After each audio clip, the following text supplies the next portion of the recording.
Hey guys, thank you very much for joining us. Hello, hello. Come in. All right, so we've got an official statement today. I've got a couple of parents with me from different groups across the state, but we just issued a formal statement in response to the DOJ's shameful comment last night that they're going to direct the FBI to go after parent groups who are acting in good faith to secure better education for their children. This is insanity. But and if you've been watching, you actually know that. But what you may not have known was this, that last week the chairman of our state school board, that would be Eric Davis. So we have a state school board, you guys know, and then districts, right, all across the state. The chairman of the state school board, along with Superintendent Catherine Truitt, came out the night before that big school board group did.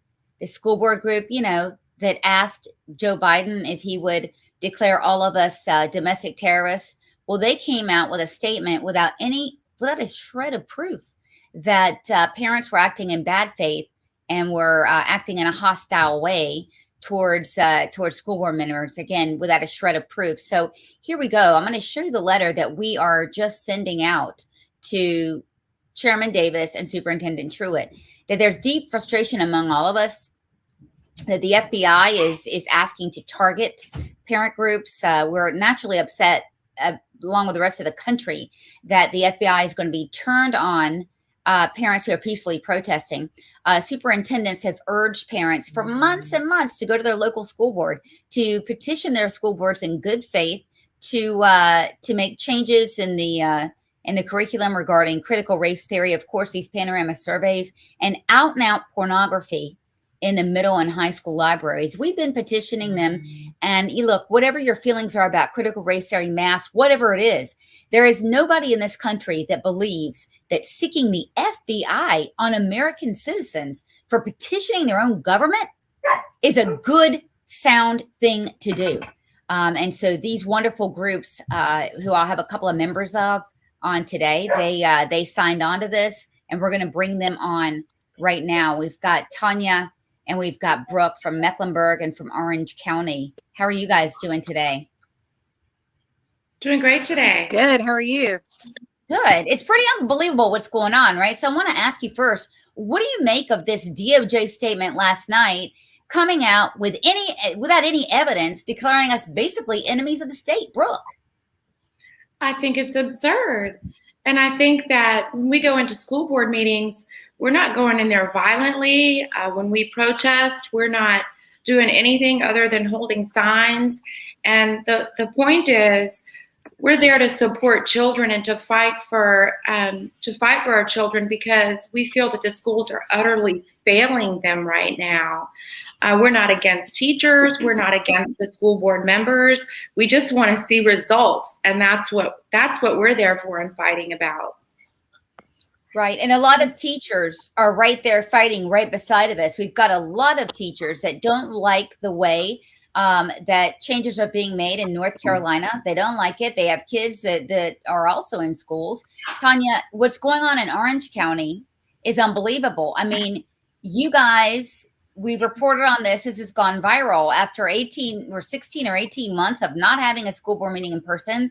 You guys were greeted with a ginormous gay pride flag and with a Black Lives Matter flag, no American flag there. And you're just there trying to get hardcore gay porn off of the library shelves in your middle and high school. Tell us about this. Yeah, so we were greeted with a huge BLM flag and rainbow flags everywhere, and no American flag. Then our board member, she was hesitant of doing the Pledge of Allegiance. They asked to do it, and she said it wasn't on the agenda, so they had to vote on it, which I think it's crazy, because you shouldn't have to vote on doing the Pledge of Allegiance. And you could tell it just was not in her better judgment. She didn't want to do it, and so she did it anyways. She drug the meeting out, the first meeting they'd had since March of 2020 of last year. And she drug it out. The meeting lasted to the late hours of the night. The parents had to sit there. The open comment didn't come till late that night, which we believe was done intentionally. And then we had our next school board meeting. We found out one parent was denied access to it because of the way he was dressed. He didn't pose any threats. I didn't find him a threat, but he was denied access to come. And There's a I dress code, you personally, say. yeah, he had wore some a tribal stuff that he'd gotten because his family's from Orange County, born and raised there, 262 years, I believe. And he was just trying to show that, he'd been there forever and his child was getting treated wrong. His child has a bunch of disabilities where he can't wear a mask and he's not getting any help from the county. These are the and flags. These are the flags, by the way, I just showed. Yeah, that's what you were greeted to. Yeah, as soon as you walked in the library, there they were. And it's just a lot going on in Orange County, the way they're treating these kids. I took my kid to school this morning. I told him, I said, when he got out, have a good day at your camp, just learn what you can. And he just kind of looked at me like I was crazy. And, because you get out and you see all these kids with masks on, it's like send them into a Nazi camp. And just the things they're doing in Orange County. The kids tried to have a student protest and that was shut down. So the school board, the principal, everybody treaded on the children's First Amendment rights. It's just a big crap show in Orange County right now.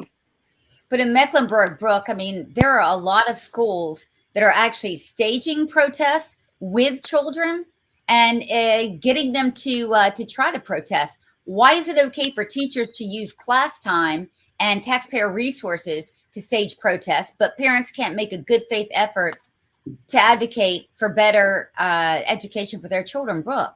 It's not, and that's all that we're trying to do. The Biden administration is trying to silence parents that are just showing up at school board meetings because they're tired. The school system is utterly failing our students right now. Over virtual learning was just a terrible mess, and the test scores, now we have them, and it proves, but we can't blame everything on the pandemic. In other counties, Carabas County, for example, they performed much better than CMS did. So we're there advocating for measurable results. They say it's going to be a multi-year, multiple years to make up for the losses that our children suffered in their education over the forced virtual learning, but there's no way to measure and there's no plan as to how they're going to fix those problems. So the Biden administration is just trying to silence parents, take away our First Amendment rights to show up at public meetings and speak. We're not being violent. We're certainly not terrorists, homegrown terrorists. We're just a bunch of parents that are concerned about our children and their education. Yeah. And I'll tell you that the intimidation doesn't come from our side. It comes from the other side. We had a teacher that showed up and was speaking about the training that she was subjected to over the summer, racist training that she was made to participate in. And at the end of her speech, when she sat down, there were other teachers that were in the audience that were making symbols like they were going to cut her throat and were flipping her off. So those types of situations are not coming from our side. We're just speaking from our hearts. But the threats and the intimidation is coming from the other side. It most certainly is. And what do you make of this Truitt never saying anything about teachers threatening another teacher, never saying anything, Tanya, about Antifa being called to meet parents right there for no reason at the school board meetings? Truitt hasn't said anything about this, Brooke. What do you make of that? She's got her own agenda. CMS came out with a social media policy.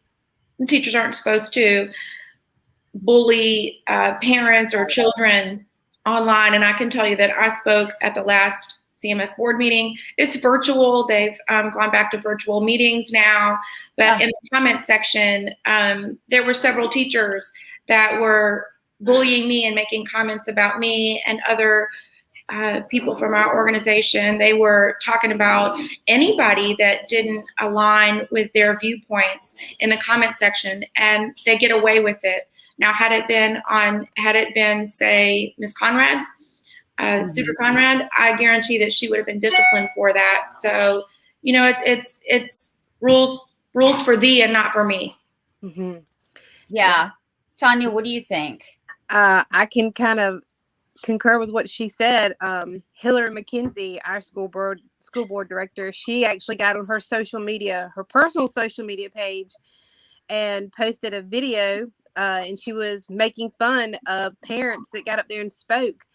And some of the parents who got up there and spoke had disabled children. So not only is she mocking the parents, she's making fun of the children too that are disabled. And, they can't wear the mask, and, they're getting treated different. And she was making fun of them. And that's just totally unacceptable. Right. I mean, it's very distressing that we have a day before the DOJ, or excuse me, a day before that school board association came out and asked Biden to go after us. A day before that, even before we even knew this would happen, that Truitt and Eric Davis were out there, without a shred of evidence, slamming parents. I'll tell you something. The state has so many things that they are raining down on us right now. So it's their freaking fault. So their policies, Catherine Truitt is taking the side of the NCAE. Both of them are union puppets. That's what the union wants, you guys. The union wants to do whatever the hell they want to our children, to our teachers who are acting in good faith. They want to do whatever they can to them, and they want to shut us up. And so we're here to say that we are not going anywhere. We will not be silenced. A lot of these state policies have been rained down into the district, and shamefully, the superintendent, others in her administration, as well as the state board, a few of those guys, they're saying, hey, don't blame us. Go to your districts, you guys. Go, parents. Go talk to your local school boards. And then when we do, whammo, we unfairly get targeted as part of the problem. And now, Tanya, as you know, the FBI could be meeting with our local officials like Truitt, who would love us to shut up, like a couple of people in the school board, like Governor Cooper, that want us to shut up. The FBI is going to be meeting with them to see who needs to be shut up the most. What do you think? I just tell them to bring it. I'm not scared of the FBI. I ain't scared of none of the, I had a local sheriff call me last week, and all it was a scare tactic trying to intimidate me, and I will not back down. They don't scare me. There's no law against having an opinion. So anything they try and throw at you is just BS. It's complete bullshit. And my suggestion to parents is don't cower down, don't back down. Brooke, what do you say? I mean, you've got a lot of members that you represent also. I mean, you're the voice for, a couple thousand members there in Mecklenburg County. We've done nothing but exercise our First Amendment right to free speech. We have the right to voice our opinions. We certainly have the right to advocate for our children. We're not co-parenting with the government. So, so we have the right to hold school board members accountable, and that's all we're trying to do. Absolutely. We will continue to do that. But look, I mean, it's been systematically Americans who are standing up and fighting back have been targeted by the government. It is a shock that parents, and you know what, the mistaken thing is that this is not a conservative movement. I love how people are saying that it's conservative parents. I have to tell you, I have met about a third of the parents that we actually have in our coalition, and teachers, by the way. Never asked them how they voted, but they volunteered the information that they did not vote for this, and they've intimated that they voted for the other guy or the other gal. And this is not what they voted, and this is a bridge too far. So I think there's a huge miscalculation on the part of the people who are making these statements against parents. This is a movement. It is not going anywhere. And again, if you think that you're going to hold our children hostage to all of these far left wacko things, you got another damn thing coming. Tanya. Yeah, they got something else coming. I've already told them that it won't come up my driveway. I'm not going to say exactly what I told them, but I did tell them it wouldn't come up my driveway. And my child would not be subjected to it. I mean, I hate taking him there every day, but he's insisted on going because he wants to be with his friends. But these people need to learn that, like she said, we don't co-parent with the government. and they're not going to tell me what to say, what, to do, or when to do it, or how to raise my kid. Exactly. I mean, Brooke, you have kids in the Charlotte Mecklenburg school system as well, and you've had a hell of a time getting transparency. I mean, transparency is, a difficult thing in general. I mean, you have to be there at a lot of these meetings just to see what is going to be brought, down the pipe. I mean, this is next level stuff. It's taking your taxpayer money, taking your children, you guys, and doing whatever. Brooke, what are your plans? I mean, we're even thinking about going to the state school board meeting. I believe that's held tomorrow and Thursday. All of you guys will let you know, and just show up and say, look, we're going to be here. We're going to peacefully make it known what we expect. I mean, look, the job and the only job of the people that we elect to sit in these positions is to do the work of the voters. That's what we ask for. We're not going anywhere. I just left a meeting right before coming on this.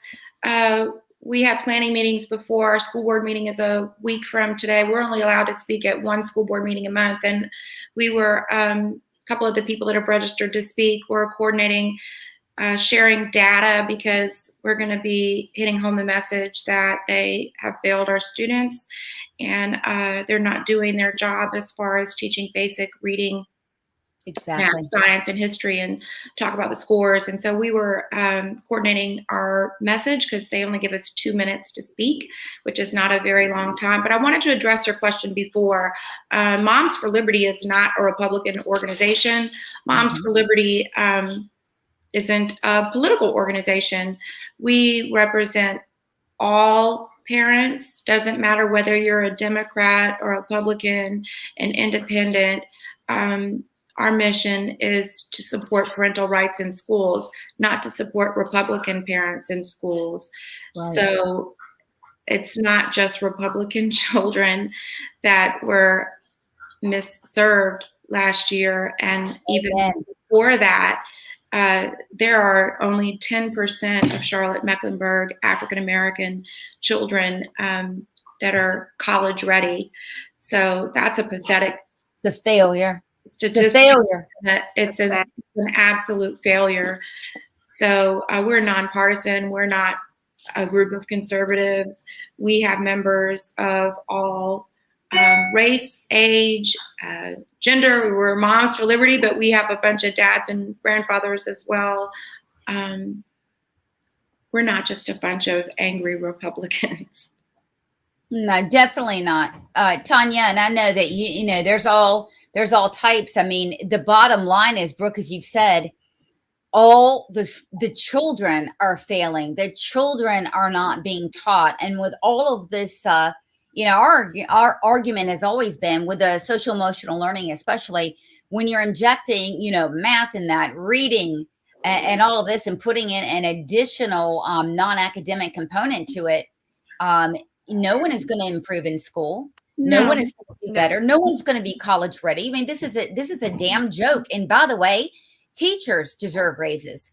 Teachers are the one that deserves the millions and millions of dollars that North Carolina is pouring into this panorama survey to look into the private lives of your families and your children. Teachers deserve the money that's being used on social emotional learning. They're putting responsibilities on teachers that teachers never asked for. Right. I'm a certified science teacher. I want to teach science. I don't want to be administering psychological surveys to children, which is what they're trying to do. I don't want to be a counselor. There are professionals that are trained to do that. I am not. So I want to teach science. And they're pushing responsibilities onto teachers that teachers have never been trained to handle.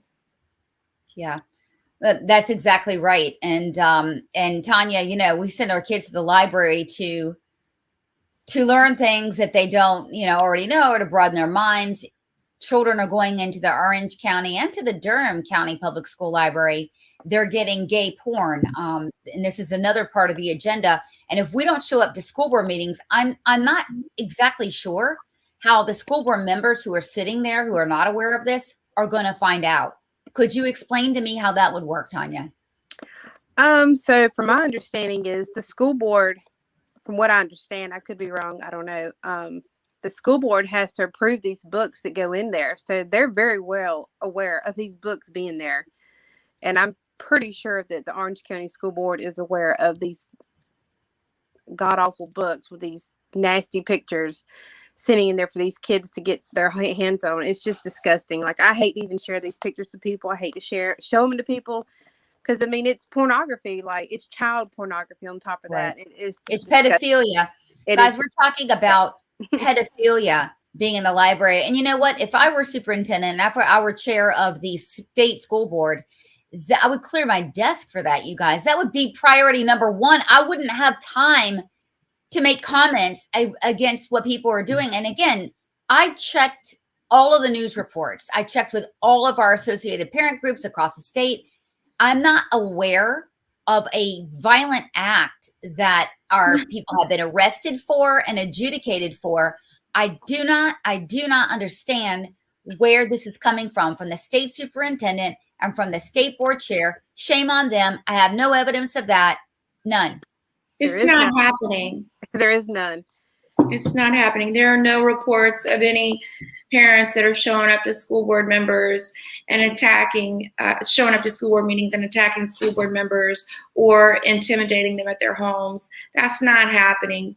But if it was happening, you can bet that you would hear about it and that there would be stories. There are no stories. And we would condemn that also, guys. I mean, look, Absolutely. This is not something, right? This is not something that is the esprit de corps of our movements, right? It is exercising parent power. It's not exercising intimidation. We've never advocated for that, which again, it is unbelievable that that it seems that our superintendent and our state board chairs taking the side of not only the NCAE teachers union, which is an incredible development, but also the side of the DOJ and the FBI. This is lawless. I mean, I want to tell everybody listening that panorama education is something that we've been really against. I mean, it's funded by Mark Zuckerberg. It is a gross violation of the parental civil rights and a gross violation of children's rights. But that education company, the founder, one of the founders of that, is married to Merrick Garland's daughter. In other words, the DOJ has a horse in this race. Panorama, all the COVID dollars given to Panorama, is going right into the pocket of the family of the Attorney General of the United States. This is unfair. This is gross. It's corruption, complete corruption.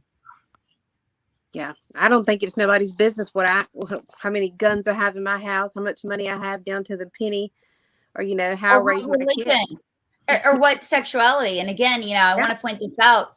So the superintendent, Catherine Truitt, in her office, her deputy, her right-hand man, I mean, he's married to a lobbyist for critical race theory companies and for these in-school psychiatric clinics. So it's going on both sides. There's corruption on both sides. And it's no wonder that the superintendent wants us to shut up, because Jamie Falkenberry, who is her deputy of government affairs, his wife makes her money on the things that we are opposing. That's why Catherine Truitt got involved. They're making money. They are corrupt. It's we the people, and it's our children who are getting slammed here. It's unbelievable. Yeah. That's why they're angry with parents that show up at school boards and people like you, Sloan, and me and Tanya, because we expose reality. It's just all part of the deep state and all part of the swamp. And they don't like being exposed for their hypocrisy, for their lies, and for the fact that they're making money off of the back of all of these taxpayers. Our children. That's what it's really about. It's about silencing people that are trying to expose the truth. It happened to President Trump. It happened to any type of reporters, Christopher Rufo, any type of reporters that are trying to get the truth out. They're the ones that are being intimidated. Any kind of whistleblowers. They're the ones that are being subjected to violence and intimidation. Oh, I can speak very clearly on that. I mean, they've tried to have me arrested. There is a lawsuit against Education First Alliance We've been stalked, as you know very well, Brooke. People have been trying to completely destroy us. And the reason is we have been on the truth. I mean, the corruption in this state with education apparently runs very, very deep, and there's a lot of deep pockets. But again, anyone who is stealing the education of our children and is a pariah on our children will be found out, will be exposed, and will be held to account, period, in a discussion. Oh, yeah, for sure. Well, like I told you earlier, you're peeling back the layers and they don't like it. They don't like it at all. Mm-hmm. Well, this is the way it has to be. I mean, look, we're here to save children, our state for sure, and our country. I mean, this is no game. It's go time. I mean, I think everybody on this call is willing to go the distance and come what may. So, we're not going anywhere. This is what this call's been all about today. Thank you, everybody, for joining us. Stay into it. Thank you, Diane. We're not going to stop. We're not going anywhere. Our kids are very important. And the people we've been talking about today know they're very important. But the people we're talking about today, again, with Panorama and with having a lobbyist right there in the DPI making tons of money off this stuff, they have money to lose. We have our children and the future of this country to lose, which I think is a hell of a lot more important. Mm-hmm. Absolutely. All right. Well, thank you guys. Have a great afternoon, and we're going to stay on this. Thank you. Have a good evening.